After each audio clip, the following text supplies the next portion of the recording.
While the Corolla nameplate has been around now for 12 generations and 56 years, Toyota has just given it a fresh spin with this, the new Corolla Cross. It sits between the compact Yaris Cross and the mega popular mid-size RAV4 as Toyota's new small SUV. And if you're thinking, hang on a minute, Toyota already does a small SUV in the C-HR, you'd be absolutely correct. So does Toyota really need a second small SUV? And should it perk your interest? Well, let's find out. You're really going to be drawn to the C-HR if you're after a sporty, youthful crossover, whereas the Corolla Cross offers more maturity and more practicality. The Corolla Cross is underpinned by the same TNGA-C platform that makes the Corolla hatch or sedan a cracking drive. It really is the missing link between a small Corolla hatch and the medium-sized RAV4, so I guess you could kind of call it smedium.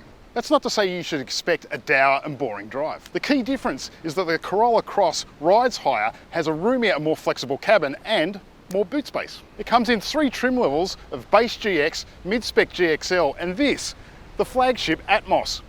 Strange name. Price? Well, the base GX clocks in at 33 grand, but if you want the all-you-can-eat Atmos, it's going to be $49,050.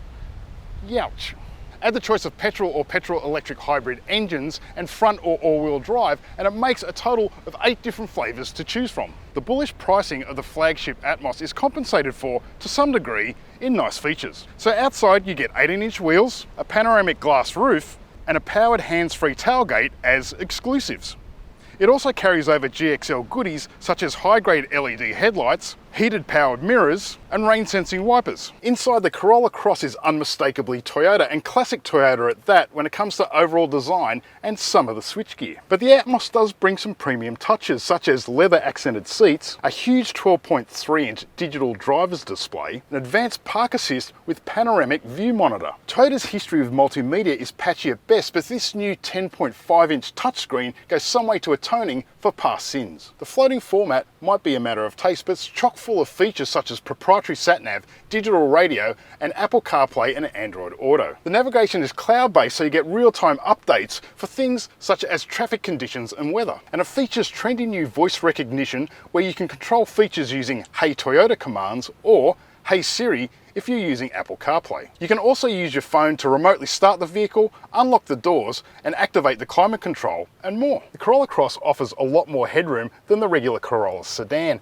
and you get this nice bright ambience with a panoramic roof, and there's plenty of room in here for a small SUV. Covers off family-friendly essentials such as rear air vents, dual USB-C ports, and 2 cup holders in the armrest. So probably the biggest drawcard for Corolla Cross over regular Corolla is boot space, and the range maximum is 436 litres, though this version only gets 380 because you get the large hybrid battery and the all-wheel drive system. Fold the rear seats and you do get a total of 1,359 litres. On road, the Corolla Cross drives well, just like the regular Corolla, and that's both not surprising and not a bad thing. The TNGA-C chassis brings proper polish to the on-road experience. The clear steering, real depth in handling, and nice ride regardless whether or not you're in the front driver that fits a torsion beam rear end like this example, or the all-wheel drive that gets a multi-link rear end. And while on the road it feels more substantial than a Corolla sedan, it actually sits on a wheelbase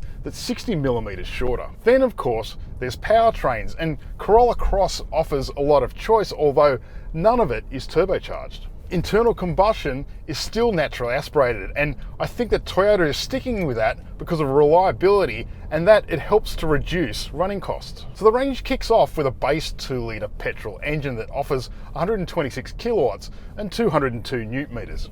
And in character, it's a fairly workmanlike unit. But the big news is that Corolla Cross debuts what's called the 5th generation of Toyota's hybrid powertrain. Mechanicals are lighter and more efficient, but the main game, Toyota says, is to improve drivability. And with this first taste test at the local launch, the new system seems to be improved by shades rather than strides. So the 2-litre petrol engine used in the hybrid systems are Atkinson cycle and offer 112 kilowatts and 190 newton meters. And it's paired on the front axle with an electric motor that outputs 83 kilowatts and 206 newton meters. To throw some more figures at you, it's 146 kilowatts total system power. However, Toyota doesn't advertise any total system torque.